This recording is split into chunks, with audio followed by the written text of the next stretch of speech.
Hello, I'm Mark Bassingthwaighte. I'm the Risk Manager here at ALPS, and welcome to another episode of ALPS In Brief, the podcast that comes to you from the historic Florence building in beautiful downtown Missoula, Montana.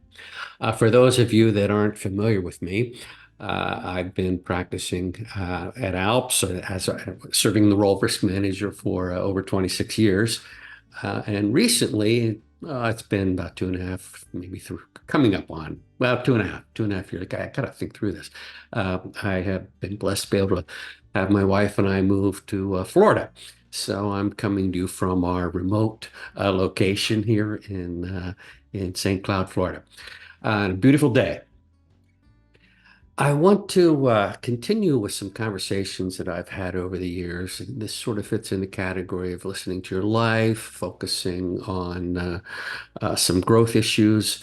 And really, the purpose of this particular podcast is to talk about how to build and perhaps even more importantly, how to maintain a successful law practice. Um, there's a lot written out there on the importance of, marketing, networking. I've lectured and written on a lot of this myself, and I really don't want to dismiss that. That's very important in terms of building a practice, as is understanding the marketplace, having all the correct tools. There's lots of things, if you will, sort of on the business side that need to be addressed and are very important. But the older I get, I continue to discover and appreciate the value of something else. And it really is what I would describe as the foundation. And foundations in relationships, as an example, and in many aspects of our lives, I've come to learn is so important, whether it's a foundation to become a foundation for your children as they grow, to have a foundation built on commitment in personal relationships, particularly in the context of a marriage. It's just something that I have found to be very, very relevant. So I'm going to talk about the foundation necessary to build and maintain a successful law practice. And really, what I'm talking about is wellness. And I have written and talked for years about how impairment issues are significant in terms of their role in malpractice claims and grievances and all that. But I'm coming at it from a different angle. And I really do believe that a foundation in the practice of law, a personal foundation based on wellness is absolutely essential and fundamental to the long-term success of a successful law practice. And I'm going to be, as we talk today, sharing a little bit about myself. And I'm not here to suggest in any way, shape, or form that I've got it all figured out. I absolutely don't. But I do want to say, I'm on a journey, and it is a wellness journey. I have yet to find the endpoint, if you will. I mean, I remain a work in process, and that's going to be true for me for the rest of my life, because life is a journey. And I guess at some point the journey will come to an end, and perhaps in some way that's an end point, depending on what you believe. But while we're here, in a physical body in this wonderful place we call Earth, for all of us, it's a journey. And so I encourage you to consider that. And let's talk about what is important in terms of wellness as we go through this journey. Um, in my mind, wellness, this is far more than just about health. Okay. And I'm going to talk a little bit about health, but it really is about all aspects of one's life. We need to have wellness in our personal lives, in our professional lives, in our spiritual lives. Um, it just goes on and on. So, and again, to the degree that we struggle individually with any aspect of wellness in any aspect of our life, that can create some problems. Again, how do you think impairments arise? If we're not taking care of ourselves, um, we can get overwhelmed. We can get burned out. We can get depressed. We can turn to alcohol, et cetera, et cetera. And I don't want to rehash all that. All I'll say is, to really stay strong, to stay focused, um, wellness matters. Um, Let me ask some questions just to kind of set this up. Are you happy in your life? In terms of generally happy, I have days where I'm not happy. Things can be kind of crazy. I've had a rough week, to be honest with you. You know, a colleague recently passed very unexpectedly, and that's been difficult. It's been very difficult. I've gone through some health issues, nothing overly concerning, but some surgery that was necessary. And let's just say it was a little rougher than anticipated. So there are normal stressors in life. Things happen. But I would say generally, I have an overall sense of happiness, an overall sense of fulfillment, an overall sense of purpose. Is life stress-free? No. But even at times, even good things happening in life can be stressful. So it's about wellness. How do we handle the stress? How are we working through the issues? So, okay, that's kind of the broad stuff. Um, that's kind of dig in a little bit and talk about really what wellness means, if you will, in the practice of law, and talk about why it's important. Um, I do. Let me knock it out there in terms of the first topic. Again, because it's so significant. Um, we do need to sort of set some boundaries, so I'm going to really talk about, how can we find and maintain wellness here. Um, we do need to set boundaries. And you hear these discussions all the time. And honestly, speaking personally, well, it's about maintaining balance. And I just drives me crazy. I fail to understand how if we find some balance between two aspects of our lives, that solves anything. Because by even framing it that way, the assumption is that some aspect of your life is unhealthy. And if we bring sort of some other aspect of your life that is healthy into balance with this, somehow that fixes everything. And no, no. All aspects of your life have to be happy and healthy. So, and typically when we're talking about balance between professional life and work life, um, there's this assumption that we're devoting too much time and things are out of balance and it's not healthy for us in terms of our professional life. So let's talk about, setting boundaries and we could talk for a long time about all the different ways to do this. But what I really want to say to you, whether you're brand new in practice or been practicing for 50 years and still struggle with this, sometimes it's important to hear from a fellow lawyer, a fellow, someone that gets it with you. I mean, life can be crazy, both externally in terms of your personal life and professionally. It's okay to take care of yourself. Self-care, self-prioritization is not selfish. It's not saying, to your clientele, you don't matter to me. No, you need to work to have a life. I mean, that's really what we're doing here. So set some boundaries.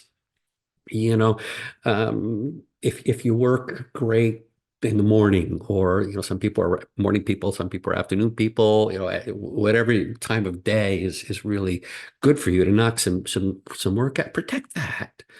Don't have the phone ringing all the time. People, scheduling appointment, have some quiet time and really prioritize that. Stick to it. And give staff the ability or the permission, if you will, to enforce the times that you set aside. Um, don't turn off notifications, don't check your email, et cetera, et cetera. I would schedule some breaks throughout each day in terms of the work day, primarily, even if it's just 10 minutes now and again to get outside and get a little sun, to get outside and just clear your mind. You know, I have found that to be very effective. Sometimes I just need a mental break. And so I'll go out and just stroll a little bit, and that can provide clarity. I can problem solve at times doing this, because I give myself permission not to worry about it. And I give myself permission to just go and be calm. Um, so set some boundaries. On personal time, you don't need to be available 24/7. So unplug, turn this thing off, get off the matrix, and that's okay. It's not selfish. It's something you deserve, and it's how you stay professionally sharp. If you're never recharging your batteries, just to even have some time to de-stress and get the work done that needs to be done, or have time to just clear your head, it's all good. You have to have that, or the axe is going to get dull. So, another thing I strongly encourage you to do is just invest in your physical health. Because again, boy, I could tell you some stories over the years with all the consulting I've done, and I have worked with more attorneys than I ever thought who had all kinds of health issues that were tremendously impacting their ability to competently, in a few situations, serve their clients. I literally had to go into one solo practice at one point and tell them, uh, "You're done practicing today." And it was not a conversation I was looking forward to. But at the end of the day, I got to tell you, what the response was? Just one of relief. Finally, somebody gave him permission to say, it's okay. You're done. You can't, and he was able to acknowledge and finally just say to himself, okay, it didn't need to be that way. Get some exercise. It improves cognitive function. I mean, it really does. Um, Eat reasonably well. All this fast food crap that's out there. I mean, we all know that, just shoving junk into your body morning, noon, and night, day after day is going to not serve you well. You want to try to get a good night's sleep and just rest. And again, that needs to be prioritized at times. Yes, there will be times, perhaps a hearing coming up or something where some of these things have to go by the wayside a little bit, and that's okay. But you got to get back into the routine. The long term, as you go through this journey of living and being an attorney and serving your clients, you still have to care for yourself. One of the things that I do, and if you've listened to some of my other podcasts, I enjoy tremendously going out and cycling. I do a lot of cycling, and that is just a place again where I can be calm and where I can just enjoy the moment. For whatever reason, it works for me. I love it. Even if it's indoors, at times here, um, depending on the hour, time of day, and weather, I do a lot of riding indoors, and that's where I get some of my best riding in, believe it or not. I put in anywhere between 1,500 and 2,000 miles a year, and it is a great workout indoors, and I just love it. Um, Playing tennis is another thing I've taken up, got back into after a number of years, but doing it here in Florida, we're very blessed to be near the USTA, United States Tennis Association, national campus. And I'll be honest and say there are many times where I either have a tennis lesson over there or here at the local courts, some meeting with some friends and playing. I'll tell you honestly, there's a lot of times where I just don't want to go. It's been busy, been a crazy day, and I just, you know, I've never missed though. I always just force myself to do it. And here's the crazy thing. Never once have I regretted going. And I've always had a blast every time. So invest in your physical health. It pays back in spades in terms of green energy, staying mentally competent, still enjoying what you do. I mean, if you're out of shape, overworked, poor diet, poor rest, it's no wonder so many lawyers struggle in our profession with just not being happy and it's not working and they're just going burnt because again they're not taking care of the physical health. Extremely important. That's the foundation. It honestly is.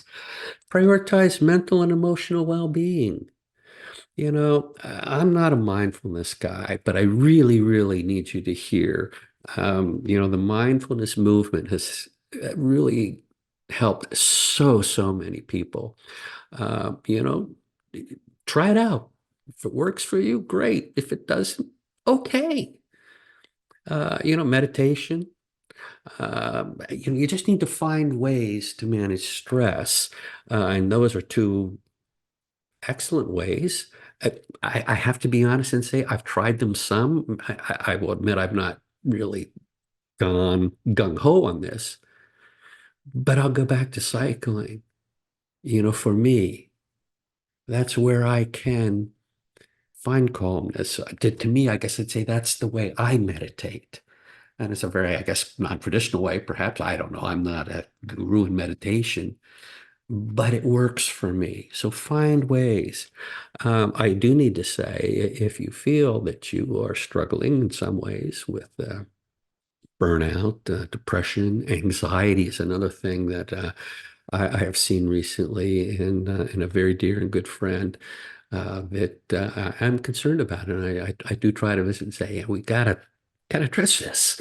What can I do to help? But, if you feel that there are some challenges there, I strongly support and encourage you trying to find um, some help, whatever that might be, visiting with a colleague, perhaps, a pastor, a social worker, a psychiatrist, depending on the issue, the answer or solution to this is going to differ, but please don't ignore that.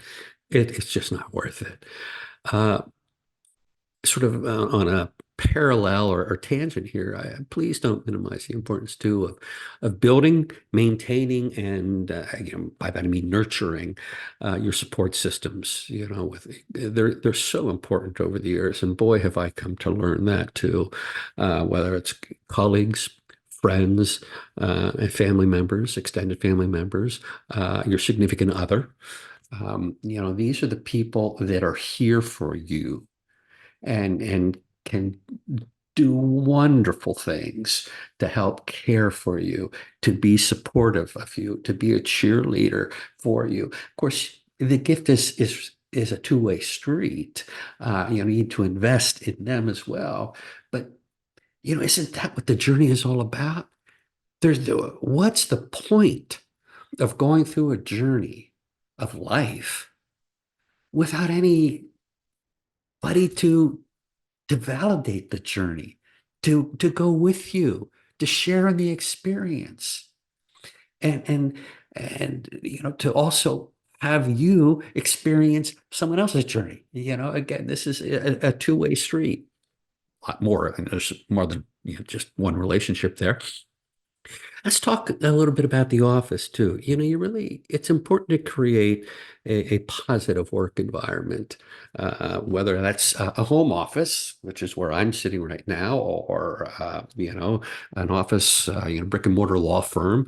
But you do need to make it a positive kind of thing. I have created a calming space. You really can't see the whole thing here.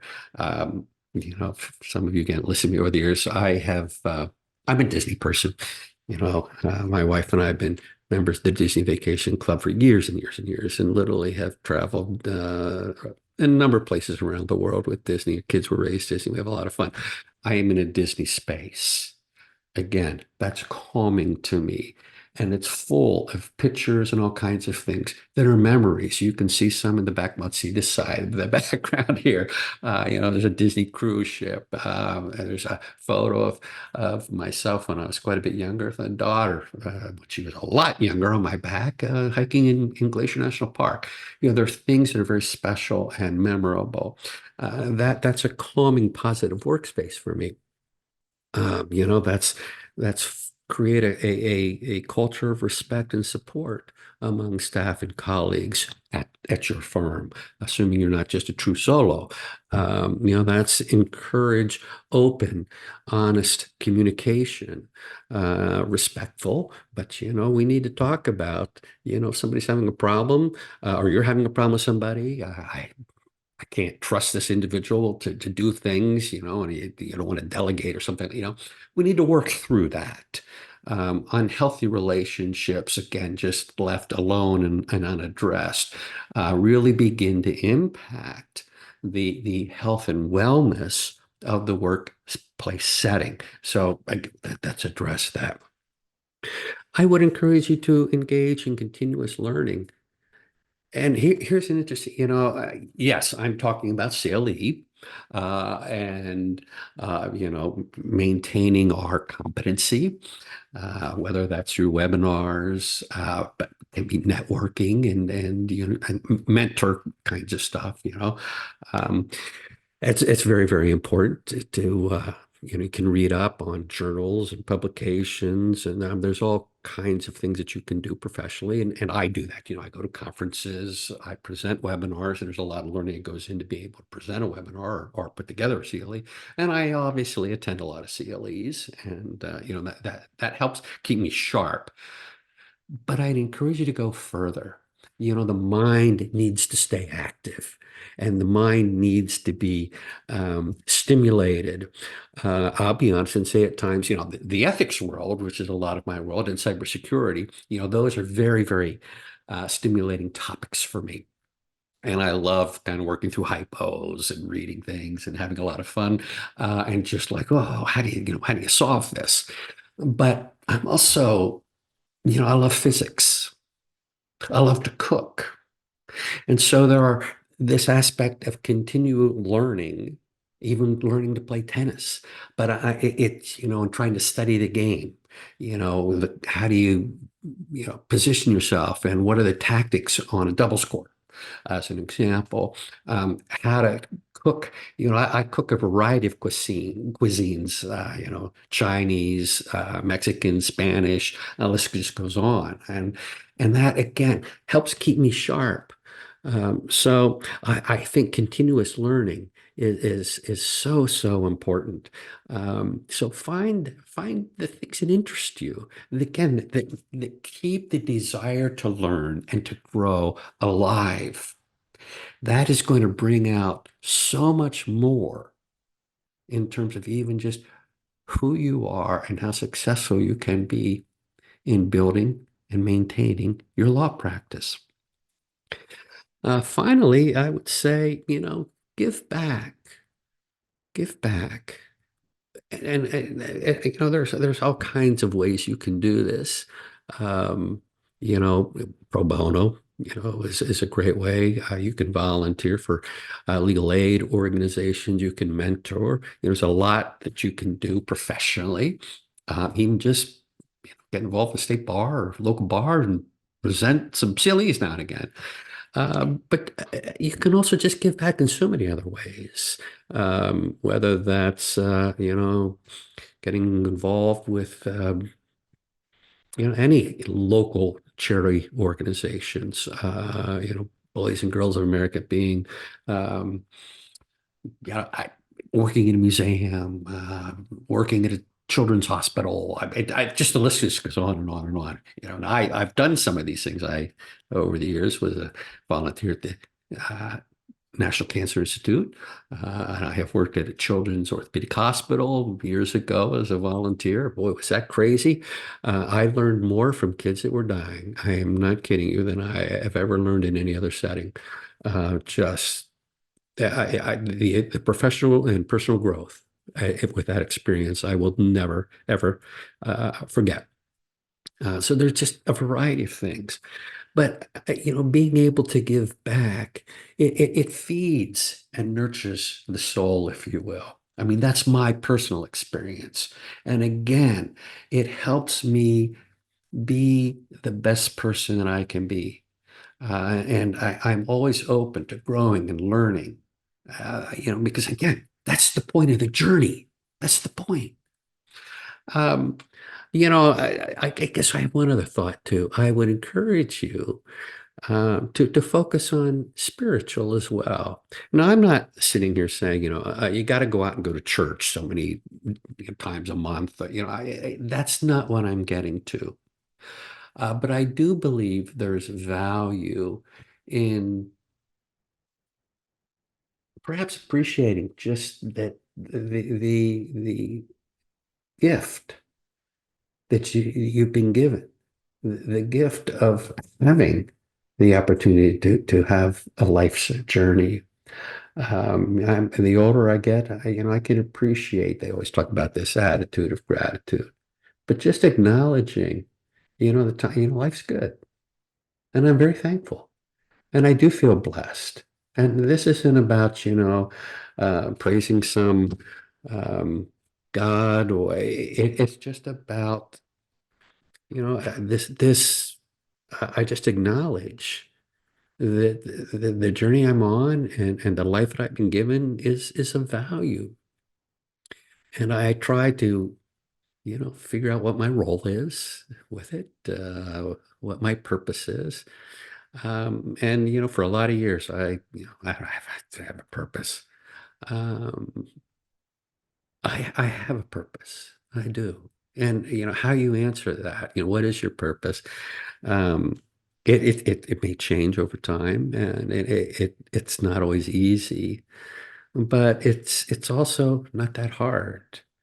You know, I have been so proud of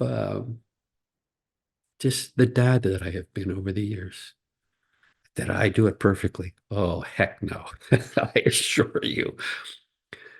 But I've been a really good dad. I really have. And you know, um, that's one purpose. I've raised five wonderful, beautiful children. I am very proud of who I am as a husband. I'm proud of who I am as a friend to a number of people, and very proud that they chose to, be my friend. And there are, I could go on with all this, and it's not important. I'm just trying to give some examples. But find a purpose. And this whole spiritual side, I think again can be so fundamental in terms of grounding ourselves as we build this personal and professional foundation. We need to be strong in character. We need to be strong in knowing who we are, what we have to offer, what we want to offer. Um, I'm trying to say, again, this is how you bring out the best in who you can be. And that will serve you, your support systems, your clients, everybody that you work with and for, better than anything else I can think of. Marketing, very important, but if this foundation isn't there, the marketing efforts aren't going to work out for the long term anyway. You're going to have your challenges and struggles. So um, I just, again, I guess I'm going to leave it at that. I hope you have found something of interest, something of value with this silkweed. And I really would love if any of you have thoughts and want to share stories or talk about any of this. Please don't hesitate to reach out. I'm a risk manager for ALPS, but that doesn't mean I'm their risk manager. ALPS hires me to be your risk manager, and I'm a support system and someone that's here just to enter into relationship. So if you ever care to chat, just give me a call, or send an email. We set something up. It's mbass, MBASS at Alps Insurance, one word, ALPSinsurance.com. That's it, folks. Have a blessed day and stay strong in the practice. Bye-bye.